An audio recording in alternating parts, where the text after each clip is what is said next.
ಸಾವಿರದ ಕೆಳಗೆ ಸಾಲ ಇರುವ ರೈತರ ಸಾಲ ಮನ್ನಾ ಮಾಡಿ ಎಂದು ವಿರೋಧ ಪಕ್ಷ ನಾಯಕ ಆರ್ ಅಶೋಕ್ ಬರೆದಿರುವ ಪತ್ರದ ಬಗ್ಗೆ ಗೃಹ ಸಚಿವ ಪ್ರಿಯಾಂಕ ಖರ್ಗೆ ಕೇಂದ್ರ ಸರ್ಕಾರವನ್ನು ಟೀಕಿಸಿದ್ದಾರೆ.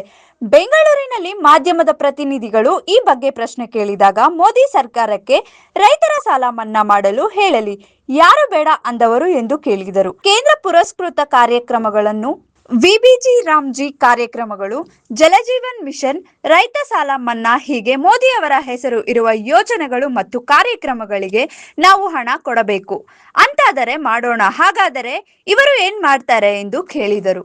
Government is not acceptable and I am sure Maharashtra ಸರ್ಕಾರದಲ್ಲಿ ಅಷ್ಟು ಪ್ರಬುದ್ಧತೆ, ಅಷ್ಟು ಪ್ರಜ್ಞೆ ಇದೆ ಅಂತ ನಾನು ಭಾವಿಸ್ತಾ ಇದ್ದೀನಿ. ಸರ್, ಅಶೋಕ್ ಅವರು ಪತ್ರ ಬರೆದಿದ್ದಾರೆ, ರೈತರ ಸಾಲ ಮನ್ನಾ ಮಾಡಿ 50,000 ಎಷ್ಟು ಸಾಲ ಇದೆ 50,000 ಕೆಳಗಡೆ ಇರೋರಿಗೆ ಮಾಡ ಕೇಳಿ, ಪ್ರಧಾನ ಮಂತ್ರಿ ಕೂಡ ಕೇಳಿ, ಯಾರು ಬೇಡ ಅಂದಿದ್ರು. ಹೌದು ಸರ್, ನಾವೇ ಈಗ ವಿಬಿಜಿ ಗ್ರಾಮ್ಜಿನೂ ನಾವೇ ಮಾಡಬೇಕು. ಕೇಂದ್ರ ಪುರಸ್ಕೃತ ಕಾರ್ಯಕ್ರಮಗಳು ಯಾವ್ದು ಮೋದಿ ಅವರ ಹೆಸರಿದೆ ಅದಕ್ಕೆಲ್ಲಾನು ನಾವೇ ದುಡ್ಡು ಕೊಡಬೇಕು. ಜಲ್ ಜೀವನ್ ಮಿಷನ್ಗೂ ನಾವೇ ದುಡ್ಡು ಕೊಡಬೇಕು. ರೈತರ ಸಾಲನು ಮನ್ನಾ ಮಾಡಬೇಕು ಅಂದ್ರೆ ಮಾಡೋಣ. ಇವ್ರು ಏನ್ ಮಾಡ್ತಾ ಇದ್ದಾರೆ? What is the state government's responsibility versus the central government's responsibility? ಇದೇ ಅಶೋಕ್ ಅಣ್ಣಂಗ್ ನೆನಪಿಸ್ತೀನಿ, ಯಡಿಯೂರಪ್ಪ ಅವರು ಮೇಲ್ಮನೆಯಲ್ಲಿ ಸಾಲ ಮನ್ನಾ ಮಾಡಿ ಅಂತ ಪ್ರಸ್ತಾಪನೆ ಮಾಡಿದಾಗ ಉಗ್ರಪ್ಪ ಅವರು ಏನಂದಿದ್ರು, ನನಗೆ ನೋಟ್ ಛಪಾಸ ಮಿಷಿನ್ ಇದೆಯಾ, ಸಾಲ ಮನ್ನಾ ಮಾಡ್ಲಿಕ್ಕೆ ಆಗಲ್ಲ, ನನ್ನ ಹತ್ರ ಏನ್ ಪ್ರಿಂಟಿಂಗ್ ಪ್ರೆಸ್ ಇಟ್ಕೊಂಡಿದ್ದೇನಾ ದುಡ್ಡಿಂದು ಅಂತ ಹೇಳಿದ್ರು. ಅವಾಗ ಅವ್ರದೇ ಸರ್ಕಾರ ಇತ್ತಲ್ಲ.